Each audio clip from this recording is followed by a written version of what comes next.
Hey guys, it's the One Pot Chef FAQ. Now, just to let you know, it is like 43 degrees here at the moment. I'm stinking hot. That's 43 degrees Celsius, so that's like well over 100 degrees Fahrenheit.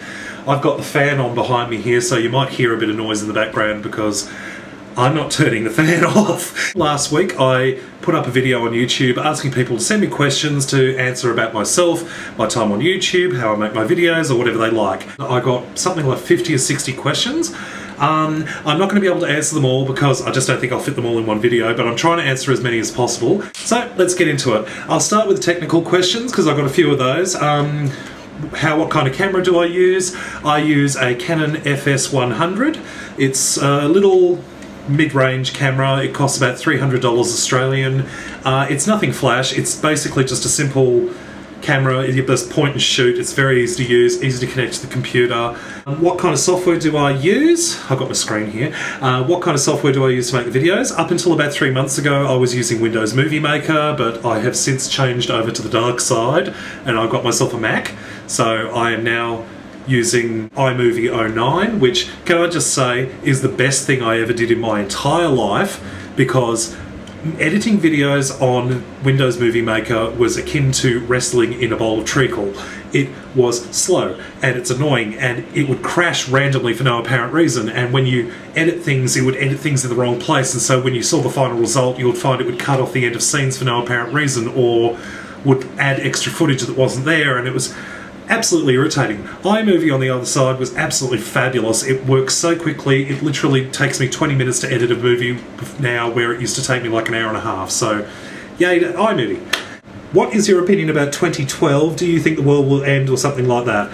No, I don't believe the world will end in 2012. I think that people are reading way too much into a load of old bollocks from 500 years ago, 1,000 years ago. As far as I'm concerned, if the Mayans could predict the world was going to end in 2012, how come they couldn't predict that their civilization was going to end? Will you be making more slow cooker recipes in 2010? Yes, I will be. Just to let you guys know, I do slow cooker recipes. I don't do a lot of them because unfortunately they're pretty much all the same, but I tend to only use the slow cooker in winter. I will do some later in the year when it's cool, because that's the kind of time of year you want to do things like stews and soups and things like that. I don't want to do it in the height of summer, so yeah. Does someone help you make your videos? Are you a chef? What are your hobbies? I make my videos entirely by myself these days. I did have a cameraman initially, but I found it was easier to simply do all the shooting myself because I could see what was being done at the time and it made it easier for editing at the end. No, I'm not a chef. I'm not a real chef. I simply called myself One Pot Chef because it sounded better than One Pot Cook when I was making the username. What are my hobbies? Besides YouTube, I haven't got a lot of hobbies these days because I do a lot of reading. I've been reading a lot of crime novels, and if anyone's ever read the Uncle John's Bathroom Readers, they are fantastic to read. They are so much fun. What is your favourite chocolate dessert? Oh, goodness. Probably chocolate mousse. Yeah, chocolate mousse, because it's yum. It's smooth and it's rich, and it's not something I eat very often, but when I do eat it, oh, yum. Will you audition for Masterchef? No, I'm like the one out of maybe 4 people in the whole of Australia who didn't watch Masterchef because it just didn't coincide with me at the time. I didn't get a chance to watch it, and by the time I was able to watch it, I had missed almost the entire season and didn't want to bother getting involved in it, but I will probably watch it this year. I probably wouldn't audition for it though. I don't think so. This is a weird one. Should Australia legalise abortion, and what are your opinions on abortion? Australia has legalised abortion. It's been legal for decades. My opinion is a woman's body is her own, and she shouldn't be forced to go through with a pregnancy if she doesn't want to, so I believe that life begins at birth, not when you're a cluster of cells. But I'm not getting into that. I don't want to get into controversy, and this next question is going to get me into controversy. Are you a Holden or a Ford man? I hate this question. I'm neither, and I'm really skating on thin ice here because I will get torn apart by every Australian. Personally, I think they're both crap. As a good friend of mine once said, I would rather cry in a Rolls Royce than be happy in a Honda. So I'm going to stick with that. When did you start cooking? I started cooking, I can't even tell you exactly how old, but when I was young, because I was always helping Mum in the kitchen, so very, very young, I would say, from a very young age. Feel free not to answer this question if you are not comfortable, but are you gay? Hope that's not too personal. Yes, I'm gay. Everyone seems to be totally obsessed with my sexuality.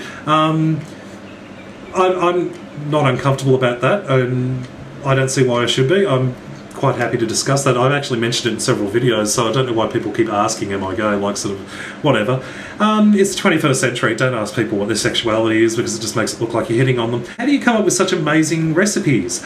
Most of the recipes that I do, at least the savoury ones, are usually ones that I have on my regular rotation of cooking meals for at home. So they're usually ones that I've either got from cookbooks, or they're ones that have been passed down through the family, or ones that I've just sort of come up with on the fly and thought, oh, that's good, I'll keep doing that.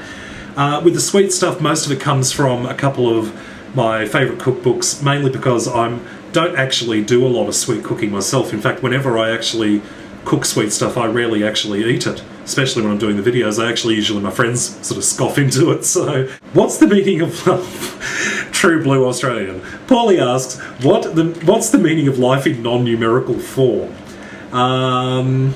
The meaning of life is to send me $20 in the mail to this address. There you go, so done. What is your best advice for people who want to start cooking? I'd love to, but I'm afraid the food I will make will not turn out well. Well, I would say start out small. If you've not done much cooking before, don't try and do a 20-course meal for a dinner party because it's going to turn into an absolute mess. Start out small, do simple recipes. Oh, I've got another email. Do small, simple recipes, things that you can't mess up. I mean, like, if you look at my recipes, a lot of these recipes are very, very simple and don't take a lot of effort. They're very straightforward. So start out with some of the stuff there. If you see something there you like, give it a go. And in the end, if it doesn't taste right because you made a mistake, who cares? Keep trying. How did you get into making YouTube cooking videos? In all honesty, I keep getting that question over and over, and I honestly don't know. I don't actually have a specific sort of thing that sort of went, I'm going to be doing a YouTube cooking show. It sort of started like when YouTube first started in Australia. I think it was about a month afterwards I created my channel and started uploading a couple of videos, and I think it was more just out of boredom than anything else, and I got a lot of positive feedback and a lot of people asking for recipes and things like that, and it sort of just flowed on from there, and I was like, oh, okay, cool. So that's pretty much how it started, but I can't actually give you a specific reason why I started, so yeah. Do you have a specialty dish or maybe a personal favourite that's known to your friends and family? I'll probably have to go for the cheesecake again, because the cheesecake is very well known in my family, with my friends and whatnot, because and the chocolate sex cake, every one of my friends has tried chocolate sex cake, and if you actually say, I'm going to make chocolate sex cake, the look on their face is akin to being sort of a deer in the headlights. It's like this, they know it's good, they know something bad will happen if they eat it though, because it's like 10 kilos of chocolate, it's over the top. Have you now, or have you ever thought of working in a restaurant? I did work in a restaurant once. I was a short order cook in a restaurant for quite some time, and that's actually where I kind of started to learn to do things with shortcuts and learning how to do things really quick. But I would never work in a restaurant again. Too high pressure, too hot, too annoying. I just couldn't do it. So I'm quite happy just comfortably doing things in my own kitchen or in somebody else's. What video is the funniest you have ever seen on YouTube? The funniest thing I've ever seen, and it's not actually a really popular video, it's kind of obscure, was Australian user Chopper79 put a video up many years ago of himself after having a few drinks, at least I think that's how it happened, of him making chocolate crackles in the kitchen wearing this bizarre red wig and getting very, very angry and yelling at his cameraman, and it's the funniest thing I've seen in ages. And unfortunately, I can't actually say the name of the video because it's a rude word. But let's just say it's Bleep Cooking.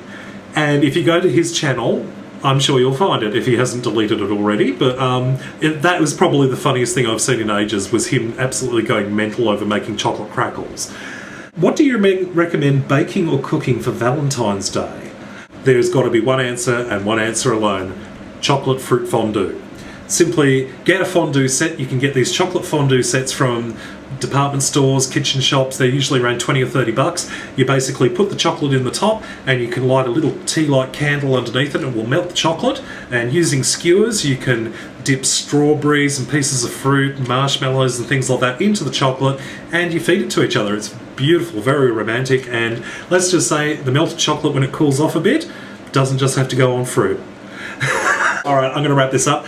Alright guys, thank you very much for all the questions. If you've got more questions, I suppose you can post them in the comments here. I might actually answer them in another video if I get enough of them. Otherwise, I shall get back to you later. Have fun, and I'll talk to you soon. Bye.